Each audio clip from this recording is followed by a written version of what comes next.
ആ ദ്വീപിൽ നിധിയുണ്ടെന്ന കഥകൾ പ്രചരിക്കാൻ തുടങ്ങിയിട്ട് ഏകദേശം 300 വർഷങ്ങൾ കഴിഞ്ഞിരിക്കുകയാണ്. കാലാകാലങ്ങളായി ആ ദ്വീപിൽ നിധിവേട്ടയ്ക്കായി ഇതുവരെ ഏകദേശം ചിലവായത് 50 കോടിക്ക് മുകളിലാണ്. ആ ദ്വീപിൽ നിധി കിട്ടണമെങ്കിൽ 6 പേർ മരിക്കണം. അങ്ങനെയാണെങ്കിൽ അതിൽ ഇനി അവശേഷിക്കുന്നത് ഒരാൾ മാത്രമാണ്. എന്താണ് ആ ദ്വീപിൻ്റെ നിഗൂഢമായ കഥ? ഒരു കാലത്ത് ധാരാളം പേർ വസിച്ചിരുന്ന ആ ദ്വീപിന് പിന്നീട് എന്താണ് സംഭവിച്ചത്? വെൽക്കം ബാക്ക് ടു റിവൻ മലയാളം. കാനഡയിലെ ലൂണൻബർഗിൽ സ്ഥിതി ചെയ്യുന്ന ഓക്ക് ഐലാൻഡിൽ ആയിരക്കണക്കിന് വർഷങ്ങൾക്ക് മുമ്പ് ധാരാളം ഗോത്രവർഗ്ഗക്കാർ വളരെ സന്തോഷത്തോടുകൂടി ഈ ഓക്ക് മരങ്ങൾക്കിടയിൽ കൃഷി ചെയ്തും മത്സ്യബന്ധനം നടത്തിയും വളരെ സന്തോഷത്തോടുകൂടി ജീവിതം മുന്നോട്ട് നയിച്ചുകൊണ്ടിരിക്കുകയായിരുന്നു.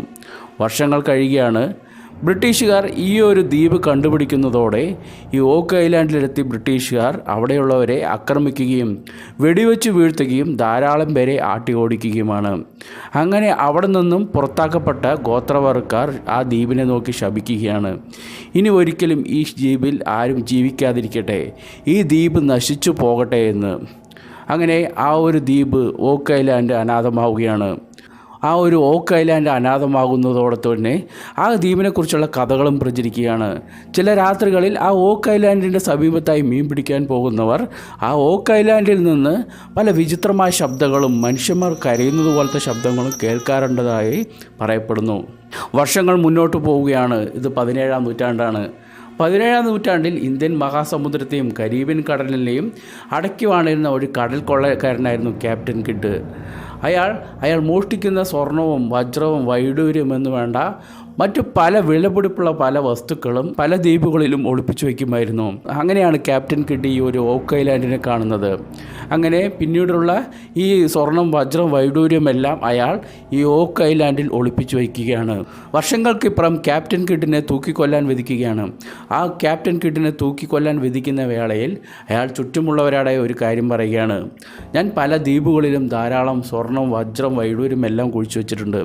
ചിലപ്പോൾ അതൊക്കെ നിങ്ങൾക്ക് എടുക്കാൻ സാധിക്കാം. എന്നാൽ ഓക്ക് ഐലാൻഡിലെ നിധി അത് എനിക്കും സാത്താനുമല്ലാതെ വേറെ ആർക്കും എടുക്കാൻ സാധിക്കില്ല എന്ന് പറഞ്ഞ് ക്യാപ്റ്റൻ കിഡ് മരണപ്പെടുകയാണ്. വർഷങ്ങൾ വീണ്ടും മുന്നോട്ട് കടന്നു പോകുമ്പോൾ ഓക്ക് ഐലാൻഡിലെ നിഗൂഢതയെക്കുറിച്ച് കാനഡയിലെ ജനങ്ങളും അതിന് ചുറ്റുപറ്റുള്ള ജനങ്ങളും എല്ലാം സംസാരിക്കാൻ ആരംഭിക്കുകയാണ്. ഈ കഥകളെല്ലാം കേട്ടു വളരുന്ന 1795 ജീവിച്ചിരുന്ന ഒരു ചെറുപ്പക്കാരനായിരുന്നു ഡാനിയൽ മഗ്നീസ്. ഡാനിയൽ മഗ്നീസിൻ്റെ പ്രധാന ഹോബി എന്ന് പറയുന്നത് മീൻ പിടിക്കുക, അതുമാത്രമല്ല കൃഷി ചെയ്യുക എന്നതൊക്കെയായിരുന്നു.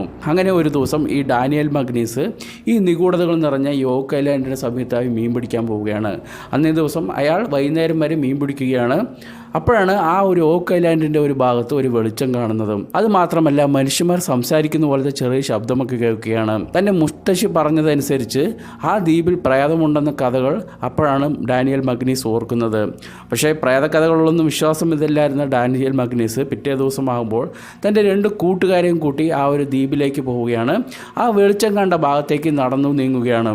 അപ്പോഴാണ് അവിടെ ഒരു കിണർ രൂപത്തിൽ കുഴിയെടുക്കാൻ തുടങ്ങിയിരിക്കുന്നതും ആ ഒരു കിണർ രൂപത്തിൽ കുഴിയെടുക്കാൻ തുടങ്ങിയതിൻ്റെ സമീപത്തായി ഓക്ക് മരത്തിൽ കയറ് കെട്ടിയ പാടുകളെല്ലാം ഡാനിയൽ മഗ്നീസും കൂട്ടുകാരും കാണുന്നത്.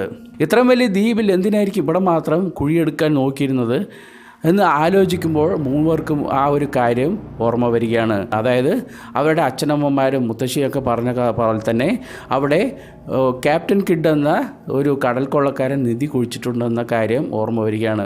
ചിലപ്പോൾ ആ ഒരു സ്ഥലത്തായിരിക്കും അവർ നിൽക്കുന്നതെന്ന് മനസ്സിലാക്കുന്ന ഡാനിയൽ മഗ്നീസും കൂട്ടുകാരും ചേർന്ന് വീട്ടിലേക്ക് പോയി ആ ഒരു ഭാഗം കുഴിച്ചെടുക്കാൻ വേണ്ടിയിട്ട് ധാരാളം കൈക്കോട്ടും പിക്കാസുമൊക്കെ ആയിട്ട് വരികയാണ്. അങ്ങനെ ആ ഒരു മണിപ്പിറ്റ് കുഴിക്കാൻ ആരംഭിക്കുകയാണ് ഡാനിയൽ മഗ്നീസും കൂട്ടുകാരും ചേർന്ന്. ഏകദേശം 2 അടി കുഴിച്ചപ്പോഴേക്കും അവരുടെ ആ ഒരു പിക്കാസ് എന്തിലെ തട്ടുകയാണ്. അപ്പോൾ തന്നെ ആ മൂവരും അവർക്ക് നിധി കിട്ടിയെന്നൊരു വിശ്വാസത്തോടു കൂടി മണ്ണുമാന്തി നോക്കുമ്പോൾ അവിടെ ധാരാളം കല്ലുകൾ അടുക്കി വെച്ചിരിക്കുന്നതായിട്ടാണ് കാണപ്പെടുന്നത്. അങ്ങനെ ആ കല്ലുകളൊക്കെ മാറ്റി ആ ഒരു ഡാനിയൽ മഗ്നീസും കൂട്ടുകാരും ചേർന്ന് വീണ്ടും കുഴി കുഴിക്കാൻ ആരംഭിക്കുകയാണ്. ഏകദേശം 10 അടി കുഴിച്ചപ്പോഴേക്കും അവിടെ ഈ ഓക്ക് മരങ്ങൾ കൊണ്ടുള്ള ഒരു ബെഡ് നിർമ്മിച്ചിരിക്കുന്നതായി കാണുകയാണ്. ഡാനിയൽ മഗ്നീസും കൂട്ടുകാരും ചേർന്നിട്ട് ആ മരങ്ങളൊക്കെ മാറ്റി വീണ്ടും കുഴിക്കാൻ ആരംഭിക്കുകയാണ്. ഓരോ 10 അടി കുഴിക്കുമ്പോഴേക്കും അവർക്ക് വീണ്ടും ഈ ഓക്ക് മരങ്ങൾ കൊണ്ട് ബെഡ് കാണുകയും അവർ അതെല്ലാം വളരെ പ്രയാസത്തോടെ മാറ്റുകയും കുഴി കുഴിക്കാൻ ആരംഭിക്കുകയാണ്. അറിയണം. ഏകദേശം 30 അടിയോളം അവർ കുഴിച്ചപ്പോഴാണ് ഒരു കാര്യം ഓർമ്മ വന്നത്. അവർ നിലപ്പരപ്പിൽ നിന്ന് ഒരുപാട് താഴേക്ക് വന്നിരിക്കുന്നു. ഇനിയും ഈ കുഴി കുഴിച്ചു കൊണ്ടേ പോയാൽ ചിലപ്പോൾ മുകളിലുള്ള മണ്ണെല്ലാം വീണ് അവർ മരിക്കുമെന്ന് വിശ്വസിക്കുന്ന ആ ഡാനിയൽ മഗ്നസും കൂട്ടുകാരും ചേർന്ന് ആ ഒരു മണിപ്പിറ്റിനുള്ള ഒരു ഓപ്പറേഷൻ നിർത്തി വീട്ടിലേക്ക് പോവുകയാണ്. അങ്ങനെ ഡാനിയലും മഗ്നസും നിധിവേട്ടയ്ക്കിറങ്ങിയ കാര്യം കാനഡയിലും ചുറ്റുമുള്ള പരിസരത്തൊക്കെ വ്യാപിക്കുകയാണ്. പക്ഷേ ഈ ദ്വീപിനെക്കുറിച്ച് നിഗൂഢമായ കഥകൾ അറിയുന്ന പലരും ആ ഒരു ദ്വീപിലേക്ക് നിധിവേട്ടയ്ക്ക് വരാനായി ഭയപ്പെടുകയാണ്. പക്ഷേ 10 വർഷങ്ങൾക്കിപ്പുറം ഓൺസ്ലോ എന്ന കമ്പനി ഈ നിധിവേട്ടയെക്കുറിച്ചൊക്കെ അറിഞ്ഞ് അതെടുക്കാൻ വേണ്ടിയിട്ട് ധാരാളം നിക്ഷേപകരെയും പണിക്കാരെയുമൊക്കെ ആയിട്ട് ആ ഒരു ദ്വീപിലേക്ക് വരികയും ഈ ഡാനിയൽ മഗ്നസും കൂട്ടുകാരും ചേർന്ന് 30 അടി കുഴിച്ചിട്ടുണ്ടായല്ലോ, ആ മണ്ണൊക്കെ മാറ്റി 30 അടിയിൽ നിന്ന് വീണ്ടും അവർ കുഴിക്കാൻ ആരംഭിക്കുകയാണ്. പഴയ പോലെ തന്നെ ഓരോ 10 അടി കുഴിക്കുമ്പോഴും ഓരോ ഓക്ക് മരത്തിൻ്റെ ബെഡ് കാണുകയും അതൊക്കെ അവർ മാറ്റി വീണ്ടും കുഴിക്കാൻ ആരംഭിക്കുകയുമാണ്. ഏകദേശം 90 അടി കുഴിച്ചപ്പോഴേക്കും പണിക്കാരുടെ ഷവൽ എന്തിലും മുട്ടുകയാണ്. അപ്പോൾ തന്നെ ഓൺസ്ലോ കമ്പനിയിലെ എല്ലാവരും വളരെ സന്തോഷപ്പെടുകയാണ്. അവർ നിധി കണ്ടെടുത്തിരിക്കുന്നു എന്നൊരു ആകാംക്ഷയോടുകൂടി ആ ഒരു ഷവൽ ഉപയോഗിച്ച് മണ്ണ് മാതി നോക്കുമ്പോൾ അവിടെ ഒരു വെള്ള സ്ലാബാണ് കാണാൻ സാധിച്ചത്. ആ വെള്ള സ്ലാബിൽ എന്തൊക്കെയോ കൊത്തിവെച്ചിരിക്കുന്നതും കാണാതൊക്കെയാണ്. അങ്ങനെ ഓൺസ്ലോ കമ്പനി ആ സ്ലാബിൽ എന്താണ് എഴുതി വെച്ചിരിക്കുന്നതെന്ന് അറിയാൻ വേണ്ടിയിട്ട് അത് ഡീകോഡ് ചെയ്യാൻ വേണ്ടിയിട്ട് എക്സ്പേർട്സിനെ വരുത്തുകയാണ്. അത് ഡീകോഡ് ചെയ്തപ്പോൾ അവിടെ ഉണ്ടായിരുന്നവരുടെ മുഖത്തൊക്കെ ചെറിയൊരു സന്തോഷമൊക്കെ കാണുകയാണ്. കാരണം അതിൽ എഴുതിയിട്ടുണ്ടായിരുന്നത് 2 മില്യൺ പൗണ്ടിലെത്താൻ ഇനി 40 അടി മാത്രമേ ഉള്ളൂവെന്ന്. അങ്ങനെ ഓൺസ്ലോ കമ്പനിയിലെ പണിക്കാരെല്ലാം വീണ്ടും വളരെ ആവേശത്തോടുകൂടി ആ കുഴി കുഴിക്കാൻ ആരംഭിക്കുമ്പോഴാണ് അത് സംഭവിക്കുന്നത്. എവിടെ നിന്നോ പെട്ടെന്ന് വെള്ളം ഇരച്ചിരുമ്പി വരികയും ആ കുഴിയിൽ പതുക്കെ നിറയുകയാണ്. അങ്ങനെ ആ പണിക്കാരെല്ലാം കൂടി മുകളിലേക്ക് കയറുകയാണ്. അല്പസമയത്തിനകം ആ കുഴി മുഴുവൻ വെള്ളമാവുകയാണ്. എന്താണ് സംഭവിക്കുന്നതെന്ന് ഓൺസ്ലോ കമ്പനിക്കാർക്ക് ഊഹിച്ചെടുക്കാൻ പ്രയാസമായിരുന്നു. അങ്ങനെ ആ വെള്ളമെല്ലാം കോരിക്കളയാൻ ശ്രമിച്ചെങ്കിലും പക്ഷേ വിജയിച്ചില്ല. വീണ്ടും ആ കുഴിയിൽ വെള്ളം നിറയുകയാണ്. അങ്ങനെ ഓൺസ്ലോ കമ്പനി അവരുടെ ആ ഒരു ഓപ്പറേഷൻ, ആ മണിപ്പിറ്റിനുള്ള ഓപ്പറേഷൻ അവിടെ സ്റ്റോപ്പ് ചെയ്യുകയും അവരുടെ നാട്ടിലേക്ക് പോവുകയുമാണ്. ഏകദേശം 44 വർഷങ്ങൾക്കിപ്പുറം ടുരൂര കമ്പനി ഈ ബോർവെൽ കുഴിക്കുമ്പോൾ നമ്മൾ കാണാറില്ലേ, ബോർവെൽ കുഴിക്കുകയും അതിനുള്ളിലെ വെള്ളം പുറത്തേക്ക് തള്ളുന്ന പോലത്തെ മോട്ടറൊക്കെ സെറ്റ് ചെയ്ത് അവിടെ എത്തുകയും അവർ ഈ ഒരു 90 അടിയിൽ നിന്ന് അതിൻ്റെ താഴേക്ക് വീണ്ടും കുഴിക്കാൻ ആരംഭിക്കുകയാണ്. പക്ഷേ അവർക്ക് 8 അടി മാത്രമേ കൂടുതലായിട്ട് കുഴിക്കാൻ സാധിച്ചുള്ളൂ. വെള്ളം വീണ്ടും നിറയുകയാണ്. അങ്ങനെ ടുരൂര കമ്പനിയും അവരുടെ ഓപ്പറേഷൻ അവിടെ സ്റ്റോപ്പ് ചെയ്ത് പോവുകയാണ്. പിന്നീട് പല കമ്പനികളും ഈ ഒരു മണിപ്പിറ്റ് അന്വേഷിച്ച് അവിടെ എത്തുകയും ആ ഒരു കുഴി കുഴിച്ചെങ്കിലും അവിടെ വെള്ളം നിറയുകയാണ്. അതിന് പകരമായി അതിൻ്റെ സമീപത്ത് വേറൊരു കുഴി എടുത്ത് അതിലൂടെ ആ മണിപ്പിറ്റിലെത്താമെന്ന് ചിന്തിക്കുന്ന പലരും അങ്ങനെ ചെയ്തു നോക്കി. പക്ഷേ അവിടെയും വെള്ളം നിറയുകയാണ്. ഈ മണിപ്പിറ്റ് കുഴിച്ചെടുക്കുന്നതിൽ നേതൃത്വം നൽകിയ ധാരാളം പേരിൽ ഒരാളായിരുന്നു ഫ്രാങ്ക്ലിൻ ഡി റൂസ്വെൽറ്റ്. പക്ഷേ അവരുടെ ഓപ്പറേഷനും പരാജയപ്പെടുകയായിരുന്നു.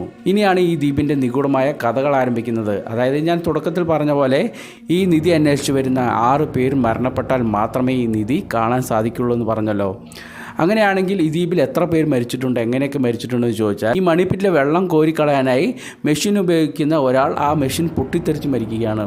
ഇനി രണ്ടാമത്തെ മരണം എന്ന് പറയുന്നത് ആ ഒരു മണിപ്പിറ്റിലേക്ക് കയർ കെട്ടി താഴേക്ക് ഇറങ്ങിയാണ്. വെള്ളം കോരിക്കളയാൻ വേണ്ടി ഇറങ്ങിയതാണ്, പക്ഷേ അയാൾ ആ കയർ പൊട്ടി മരണപ്പെടുകയാണ്. ഇനി അടുത്ത 4 മരണം സംഭവിക്കുന്നത് ഒരുമിച്ചായിരുന്നു. അതായത് ഏകദേശം 77 അടിയായപ്പോഴേക്കും അതിനകത്തെ കാർബൺ മോണോക്സൈഡ് ശ്വസിച്ച് ആ 4 പേര് മരണപ്പെടുകയാണ്. അങ്ങനെ 6ഓളം പേർ മരണപ്പെടുകയും ഇനി 7ാമത്തെ ഒരാൾ കൂടി മരണപ്പെട്ടാൽ ആ നിധി സ്വന്തമാക്കാൻ സാധിക്കുമെന്നതാണ് ഈ ഒരു ഓക്ക് ഐലൻഡിൻ്റെ നിഗൂഢതയെക്കുറിച്ച് വിശ്വസിക്കുന്നവർ പറയുന്നത്. 6 പേർ മരണപ്പെട്ടു, 7ാമത്തെ ഒരാൾ മരണപ്പെട്ടാൽ മാത്രമേ ആ നിധി കണ്ടുപിടിക്കാൻ സാധിക്കുകയുള്ളൂ എന്ന കഥകൾ സത്യമാണെങ്കിലും ഇല്ലെങ്കിലും 2005 മുതൽ സഹോദരന്മാരായ മാർട്ടിൻ റിക്കും ലെഗിനെയും ഓക്ക് ഐലാൻഡിൻ്റെ നിഗൂഢതകളെക്കുറിച്ച് അറിയാൻ the curse of oak island എന്ന പേരിൽ അവരുടെ ഗവേഷണം തുടരുകയും 2014 മുതൽ ഹിസ്റ്ററി ചാനലിൽ അവരുടെ കണ്ടെത്തലുകളും കണ്ടെത്തുന്ന രീതികളും റിയാലിറ്റി ഷോയായി ടെലികാസ്റ്റ് ചെയ്തുകൊണ്ടിരിക്കുകയാണ്.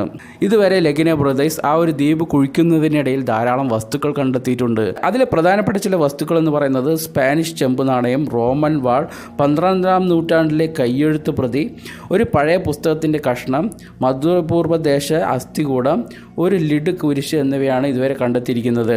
ഇനി വരും കാലങ്ങളിൽ ആ ദ്വീപിൽ ഉണ്ടെന്ന് വിശ്വസിക്കപ്പെടുന്ന ഷേക്സ്പിയർ കയ്യെഴുത്ത് പ്രതികൾ, ഹോളി ഗ്രെയിൻ, ഉടനടി പട്ടിക മുതലായവയും 300 വർഷങ്ങളായി തേടുന്ന മണിപ്പിറ്റും ലെഗിനെ ബ്രദേഴ്സിന് കണ്ടെത്താൻ സാധിക്കുമോ എന്നുള്ളത് നമുക്ക് കാത്തിരുന്ന് തന്നെ കാണേണ്ടതുണ്ട്. അതോടെ ഈ ഒരു ഓക്ക് ഐലാൻഡിൻ്റെ നിഗൂഢ തീരുമോ എന്നുള്ളത് നമുക്ക് വരും കാലങ്ങളിൽ കാത്തിരിക്കാം. പുതിയൊരു വീഡിയോയിൽ കണ്ടുമുട്ടാം. Take care, by.